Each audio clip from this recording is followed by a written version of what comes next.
Good day mga kaibigan. I-share lang natin ang experience natin sa Phantom Premium na tint. Phantom Premium.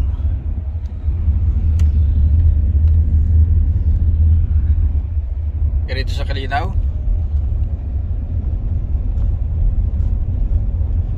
Medium shade ito ng Phantom. At ito naman ang super dark ng Vicul sa side nya. Vicul na super dark, Phantom na medium. So sa pagkalinaw niya parang hindi mo halata na meron siyang tint, parang walang tint yung windshield mo. Yan yung sa Vicul.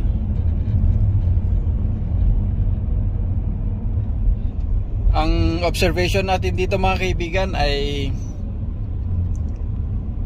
si Phantom na medium shade is mas mataas ang heat rejection niya compared mo kay Vicul na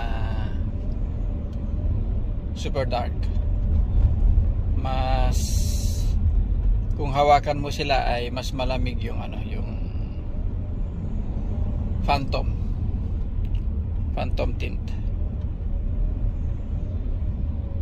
At compare natin sa sa 3M tint na medium shade din siya, yung ordinary na yung ordinary na 3M tint. Mas malinaw itong Phantom na premium, Phantom Premium na medium shade. Okay, maraming salamat mga kaibigan. Hopefully nagustuhan nyo itong video sharing natin or experience sharing uli natin sa tint, itong Phantom Premium medium shade na tint. Videohan din natin ito sa night.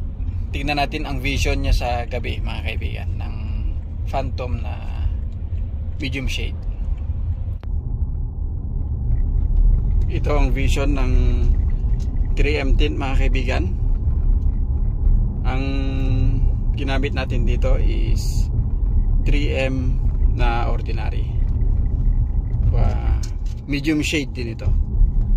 Ang lahat ng windows dito is super dark, pati yung rear glass is super dark. Yan ang super dark na 3M tint. Medium shade, medium dark 3M tint, super dark. Try natin i-compare sa vision ng Phantom Premium na medium shade din. As per observation is mas malinaw yung Phantom Premium, yung medium shade nya. Ang gamit nating camera or cellphone is pareho dun sa ginamit natin sa pag-video natin ng Phantom Premium. Okay, ang tint nito is 3M.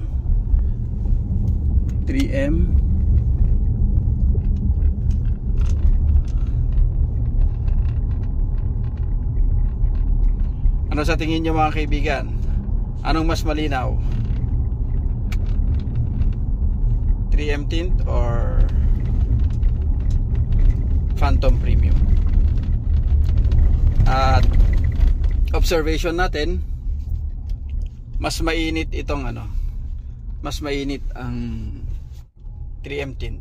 Yung heat rejection niya is mas mababa kaysa dun sa heat rejection ng Phantom Premium. So itong video natin mga kaibigan, itong video sharing natin ay walang commercial or walang bayad from 3M or kay Phantom. Kumbaga i-share lang natin yung experience natin sa mga tint. Kumbaga para sa akin ay first time natin na nasubukan ang Phantom Premium, kaya sineshare natin. The usual kasi ang ginagamit natin sa windshield natin is yung itong 3M tint na ordinary medium shade. Okay, hopefully nagustuhan nyo itong sharing uli natin, experience sharing natin mga kaibigan. And paki-comment na lang kung ano yung point of view ninyo. Kumbaga, by the way pala, itong video natin ay kumbaga for experience sharing purpose lang. Wala tayong pinapanigan, wala tayong kinikilingan sa dalawang brand na ito. Although si 3M is okay din siya, malinaw din siya, at maganda rin yung heat rejection niya. Pero base sa observation natin at sa experience natin ay mas okay lang yung performance ng Phantom Premium.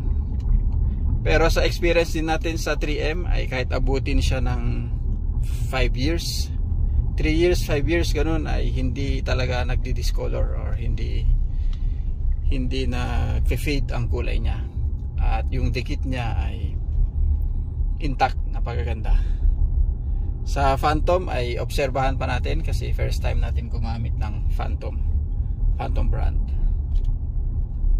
Maraming salamat mga kaibigan dito sa panonood ninyo sa video uli natin.